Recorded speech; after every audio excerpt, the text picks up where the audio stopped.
The dust-laden wind swept across the barren plains as Charlotte Milner stood trembling on the auction block, her eyes desperately scanning the crowd of rough-faced men for a glimpse of compassion in a sea of indifference. It was 1873 in the unforgiving territory of New Mexico, and she had never imagined her life would come to this, being sold beside a mule at a frontier trading post with nothing but the tattered dress on her back and a broken promise in her heart. The auctioneer, a portly man with whiskey on his breath, circled around her like a vulture. Next item, young woman, healthy and strong, good for cooking, cleaning, and whatever else you might fancy. His crude wink sent a ripple of laughter through the crowd. Starting bid at $50, same as the mule we just sold. Charlotte bit her lip to keep from crying. 3 months ago, she had been the daughter of a respected Boston merchant. Now, after her father's death revealed mountains of debt, and a cousin's betrayal led to her being shipped west as repayment to a mining company, she stood as property to be bought and sold. $50, shouted a man with yellowed teeth and hands stained black from coal. 60. Called another, a rancher whose reputation for cruelty toward his workers was well known even to newcomers like Charlotte. As the bidding climbed, Charlotte's hope diminished. Each increase in price only meant a harsher fate. Her gaze drifted to the distant mountains, wondering if death might have been kinder than whatever awaited her. $120. The new voice cut through the crowd like a knife. The bidders parted to reveal a tall man leaning against a post, his face partially hidden beneath a worn cowboy hat. Unlike the others, his clothes, though dusty from the trail, were well kept. A star-shaped badge glinted on his chest. "We have 120 from Marshal Nash Morgan." The auctioneer's voice rose with excitement at the rising price. The coal miner spat on the ground. $130, $200, the marshal countered calmly, straightening to his full height. A hush fell over the crowd. It was an astronomical sum, nearly 4 times what most would pay for such a purchase. The auctioneer's eyes widened. 200 going once, twice. 210, the rancher wasn't giving up. Nash Morgan stepped forward, his boots creating small clouds of dust as he approached the auction block. For the first time, Charlotte could see his face clearly weathered by sun and wind, but with kind eyes that held none of the predatory gleam she'd seen in the others. $500, he said quietly, but with such authority that it silenced every man present. The auctioneer nearly dropped his gavel. $500 for the girl, that's more than prime farmland. Nash Morgan's gaze never left Charlotte's face. She's worth more than gold to me. The crowd erupted in whispers and sneers. The auctioneer, stunned, quickly brought down his gavel. Sold to Marshal Morgan for $500. Charlotte stood frozen as the marshal approached and gently took her arm. Her mind raced with new fears. Why would anyone pay such a sum? What could he possibly want from her that would be worth $500? As if reading her thoughts, Nash leaned close and whispered, "Don't be afraid, miss. I have no intentions other than keeping you safe." He guided her away from the auction block, past the scowling faces of the disappointed bidders, and toward a handsome chestnut mare tethered nearby. Charlotte stumbled, her legs numb from standing for hours in the hot sun. "Here," Nash said, removing his canteen and offering it to her. "Small sips." Charlotte took the canteen with trembling hands. "Why?" she managed to ask between careful swallows of the cool water. "Why would you pay so much?" Nash's expression darkened as he glanced back at the trading post. "Because no human being should be sold beside a mule." He paused, adjusting his hat. "And because I received a telegram from Boston. Your father's lawyer has been searching for you." Hope flared in Charlotte's chest, then quickly died. "Mr. Abernathy, but there's nothing left my father's debts. There's more to that story than you know," Nash said, helping her onto his horse. "But first, let's get you somewhere safe. My sister runs a boarding house in Silveridge, about half a day's ride from here. You can stay there while we sort this out." As Nash mounted behind her, Charlotte felt both relief and uncertainty. She had no reason to trust this man beyond the kindness he'd shown, yet she had no choice. As the horse began moving away from the trading post, she allowed herself one small comfort: at least she wasn't being led away by the coal miner or the cruel rancher. The journey to Silveridge took them through rugged country, across shallow streams and between towering red rock formations. Nash was mostly silent, answering Charlotte's occasional questions with brief responses, but offering little conversation of his own. "Are you really a marshal?" she finally asked as they crossed a particularly wide plateau. "Yes, madam, for the Dakota Territory originally, but I've been following a group of outlaws south. Their trail led me here." He adjusted his grip on the reins. "Never expected to find myself at a slave auction." "Those have been illegal for years, though out here, the law often stretches thin," Charlotte shuddered. "My cousin Thomas told me I was being sent west to work as a companion for a mining executive's wife. I didn't realize until we reached St. Louis that he'd sold me to pay off his gambling debts." Nash's body tensed behind her. "Your cousin will answer for that, Miss Milner, I promise you that much." As the sun began its descent, the silhouette of a small town appeared on the horizon.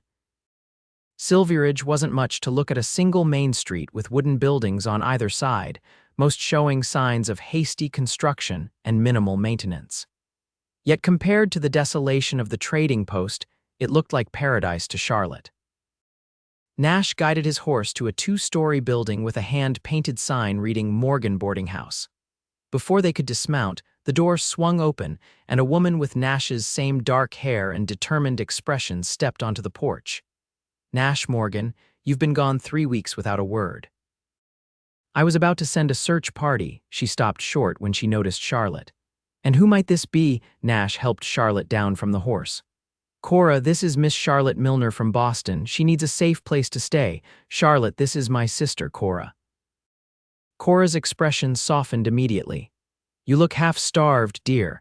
Come inside, and I'll fix you something to eat while Nash explains whatever trouble he's gotten himself into this time."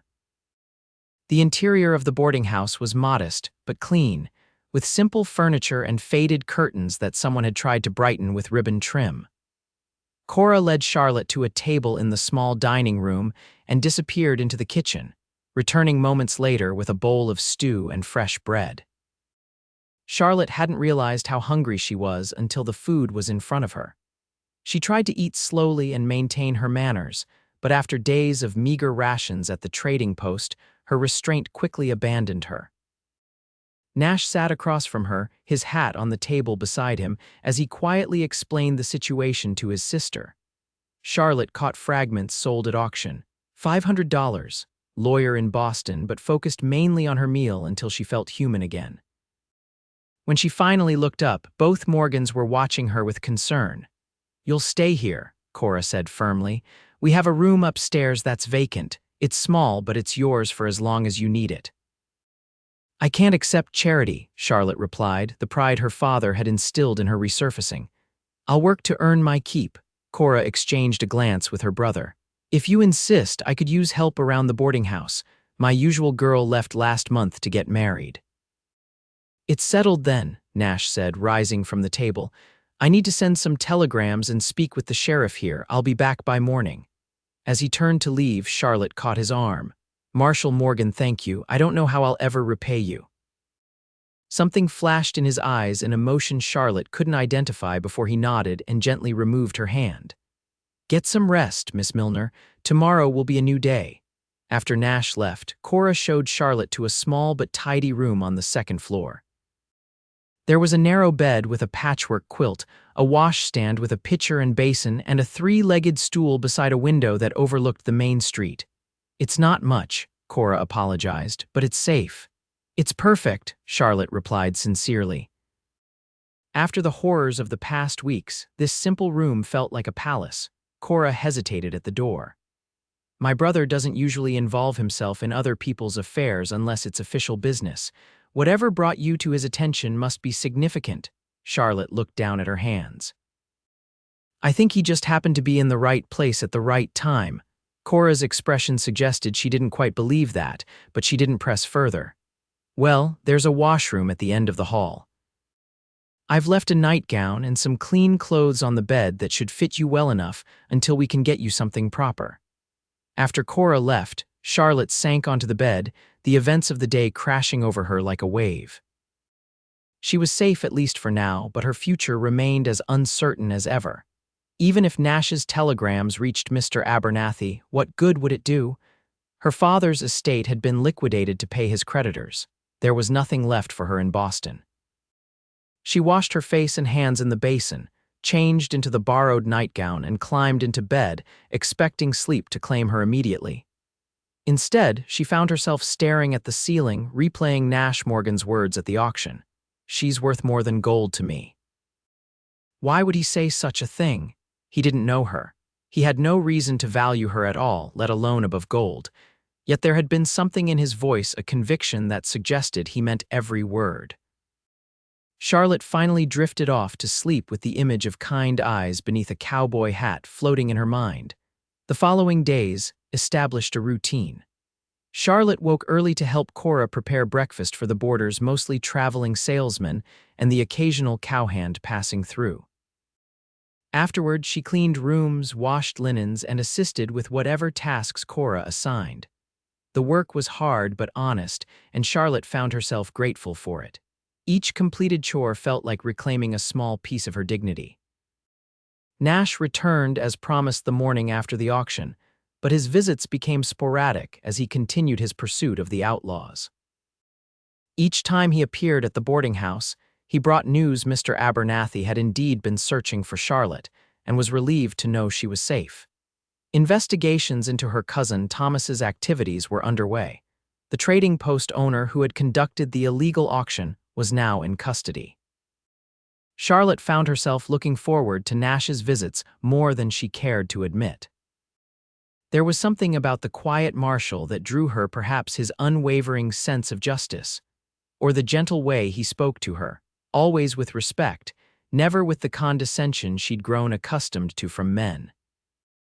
One evening, nearly 3 weeks after her arrival in Silveridge, Charlotte was sweeping the front porch when Nash rode up. He looked exhausted, with several days' growth of beard and dust covering his clothes, but his eyes brightened when he saw her. "Miss Milner," he greeted, dismounting stiffly. "You're looking well." Charlotte self-consciously touched her hair, which she'd braided and pinned up in a style Cora had taught her. "Thank you, Marshal. You look tired." A smile cracked through the dust on his face. Honest as always. He tied his horse to the hitching post. "Is Cora around?" "I have news." She went to the general store. Charlotte set aside her broom, "But she should be back shortly. Would you like some coffee while you wait?" Nash nodded gratefully, following her inside to the empty dining room. Most of the boarders were out at this hour, seeking entertainment at the saloon down the street or turning in early after long days of travel. As Charlotte poured coffee from the pot kept warming on the stove, Nash removed his hat and ran a hand through his hair, leaving it standing in all directions. The gesture was so boyish, so at odds with his usual composed demeanor, that Charlotte couldn't help but smile. "What?" he asked, noticing her expression. "Your hair," she explained, setting the coffee cup before him. "It looks like you've been struck by lightning." Nash quickly tried to smooth it down, a faint blush visible beneath his tan. Hazard of the job, more time wearing a hat than not. Charlotte sat across from him, curiosity overcoming propriety. "You said you have news." Nash took a long sip of coffee before answering. "Several things. First, I caught up with 2 members of the gang I've been tracking. They're in custody in Santa Fe now." "That's wonderful." Charlotte exclaimed. "There's more." Nash set down his cup. "I received a telegram from Mr. Abernathy. It seems your father had investments that weren't recorded in his main ledger's shares in a railroad company that have recently paid significant dividends." Charlotte's heart raced. "What does that mean?" "It means, Miss Milner, that you're not destitute after all. Once the legal matters are settled, you should have enough to live comfortably, though perhaps not as lavishly as before." Relief washed over her, followed quickly by uncertainty. "And my cousin Thomas." Nash's expression hardened. "Facing charges for fraud and kidnapping, he won't trouble you again." Charlotte absorbed this information slowly. After weeks of assuming she had nothing to return to, the idea that she might reclaim some part of her former life was overwhelming. Yet instead of joy, she felt strangely conflicted. "This is good news, isn't it?" Nash asked, studying her reaction. "Yes, of course," she said quickly. "It's just unexpected." She hesitated, then asked the question that had been forming in her mind. Does this mean I should return to Boston? Nash's fingers tightened around his coffee cup. That's for you to decide. Mr. Abernathy can handle most matters by correspondence if you prefer to stay in the West. The way he said it, not specifically Silveridge, but the West, made Charlotte wonder if he was offering something more than just legal advice. Before she could respond, the front door opened, and Cora bustled in, arms full of packages. Nash, I thought I saw your horse outside. She set down her purchases and embraced her brother. You look terrible. Have you been sleeping at all? Nash rolled his eyes at Charlotte over his sister's shoulder, and she stifled a laugh. The moment of potential revelation passed, leaving Charlotte to wonder if she'd imagined the implication in his words. That night, Charlotte lay awake, contemplating her options. With her newfound financial security, she could return to Boston, perhaps not to the same social circle, but to a life of relative comfort and familiarity. Or she could stay in the West, a place that had both traumatized and transformed her. And then there was Nash Morgan. Charlotte wasn't naive. She recognized the flutter in her chest whenever he appeared, the disappointment when he left. But did he feel anything similar? He had saved her, yes, but that was his duty as a marshal. He had been kind, but that could simply be his nature. Yet sometimes she caught him watching her with an expression that suggested more than duty or kindness, a look that made her wonder what might be possible if she stayed. The next morning, Charlotte was kneading dough for the day's bread when Nash appeared in the kitchen doorway. He looked better after a night's rest, freshly shaved and wearing a clean shirt. Miss Milner, I was hoping you might join me for a walk this morning, he said, his usually confident voice carrying a hint of nervousness. There's something I'd like to show you. Cora, who was stirring a pot of oatmeal nearby, gave Charlotte an encouraging nod. Go on, I can manage breakfast. Charlotte wiped flour from her hands. I'll just need a moment to change. 10 minutes later, she joined Nash outside, having traded her work apron for a simple blue dress Cora had helped her alter.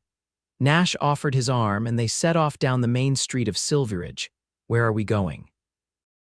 Charlotte asked as they passed the last of the buildings and continued toward a rise that overlooked the town. Not much further, Nash promised, helping her navigate a rocky section of the path. When they reached the top of the rise, Charlotte gasped. From this vantage point, she could see for miles the town below, the winding river beyond it, and the mountains in the distance, their peaks tinged pink in the morning light. It's beautiful, she breathed. Nash nodded, but he wasn't looking at the view. I come up here to think sometimes. To remember why I do what I do, he gestured toward the town. These people, they're trying to build something here, a community, a future. It's not always pretty or easy, but it's honest, Charlotte understood. Despite its rough edges, there was something compelling about Silveridge, a sense of possibility that had been absent in Boston's rigid society. I've been thinking about your situation, Nash continued, turning to face her directly. About what happens now that you have options again.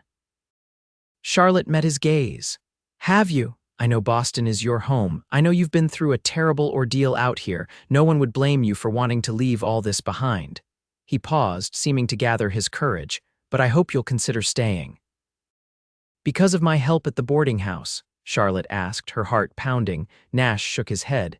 Because I find myself thinking about you when I should be focusing on outlaws, because seeing you each time I return to Silveridge has become the thing I look forward to most. His voice softened. Because I've never met anyone like you, Charlotte Milner. It was the first time he had called her by her first name, and the intimacy of it sent a shiver through her. I don't have much to offer, he continued, especially compared to what you knew in Boston. A marshal's life isn't easy or safe. But if you stayed, if you'd consider it, I'd like the chance to court you properly. Charlotte felt tears pricking at her eyes, not from sadness, but from a sudden, overwhelming certainty. The West had taken everything from her, then given her something unexpected in return. A chance at a life determined by her own choices rather than society's expectations. Nash, she said, his name feeling right on her lips, when you found me at that auction, I had nothing, no family, no future, no hope. You gave me back my dignity when you said I was worth more than gold. She took a step closer to him. I don't need Boston. I don't need my father's money. What I want is a chance to build something honest, as you said, and I'd like to build it here. With you." The smile that broke across Nash's face was like sunrise over the mountains, transformative and full of promise. He reached for her hands, holding them gently in his own. "May I kiss you, Charlotte?" he asked, his voice husky. In answer, she rose on her tiptoes and pressed her lips to his. The kiss was gentle at first, then deepened as Nash released her hands to wrap his arms around her waist.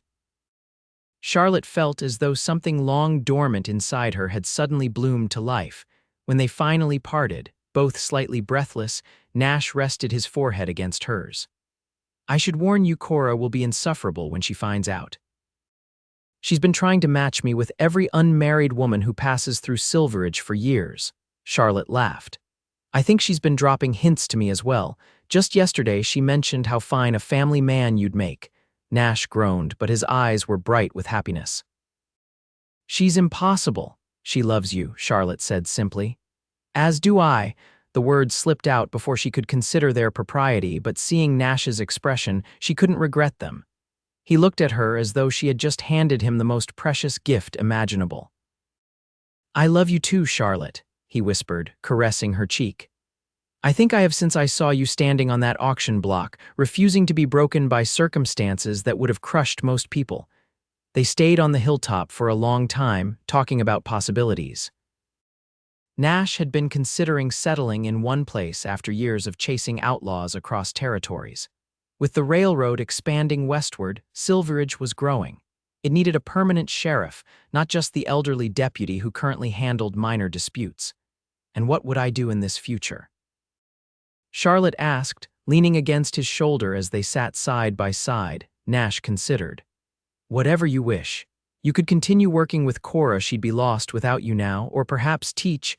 The town council has been discussing building a proper schoolhouse." Charlotte thought about the young children she'd seen playing in the dusty streets of Silveridge, many of them more familiar with hard work than with books and learning. "I'd like that," she said thoughtfully. "To teach, to help build something lasting here." As the sun climbed higher, they reluctantly agreed it was time to return to town. Nash had duties to attend to, and Charlotte knew Cora would be wondering where they'd gone. Hand in hand, they walked back down the path toward Silveridge. The town looked different to Charlotte, now not just a temporary haven, but a place where she might plant roots and grow. "What will you tell Mr. Abernathy?" Nash asked as the boarding house came into view. Charlotte squeezed his hand. "That I've found where I belong. That sometimes being sold beside a mule can lead to finding something more precious than all the gold in Boston." Nash stopped walking and turned to face her, his expression serious despite the light in his eyes. "I promise you, Charlotte Milner, that you'll never again be treated as anything less than the remarkable woman you are. Not while I draw breath." Charlotte believed him. In a territory where promises were often made lightly and broken easily, Nash Morgan's word was as solid as the mountains that surrounded them. And in that certainty, she found the courage to embrace this unexpected life, not as the one she'd lost, but as the one she'd chosen. 6 months later, Charlotte stood before a small gathering in Silveridge's newly completed church. Wearing a simple white dress that Cora had helped her sew, she exchanged vows with Nash as autumn sunlight streamed through the windows. Their life together would never be as luxurious as what she had known in Boston, but it was richer in ways that couldn't be measured in dollars. Nash had become the town sheriff, hanging up his marshal's badge for a more settled life. Charlotte divided her time between teaching in the new schoolhouse and helping Cora, who insisted on treating her like a sister rather than an employee. Mr. Abernathy had settled her father's estate, sending funds that Charlotte used to improve the school and establish a small library. Her cousin Thomas had been convicted and imprisoned, a justice that brought closure if not satisfaction. As Nash slipped a simple gold band onto her finger, Charlotte thought back to that terrible day at the trading post. Had someone told her then that the man who outbid a mule trader would become her husband, she would have dismissed it as a cruel joke or an impossible fantasy. Yet here she stood, surrounded by people who had become her community, marrying a man who had seen her worth when she herself had forgotten it. "I now pronounce you husband and wife," the traveling preacher declared. "You may kiss your bride." As Nash's lips met hers, sealing their commitment before God and their neighbors, Charlotte knew with absolute certainty that some journeys, no matter how difficult their beginnings, led exactly where one was meant to be all along.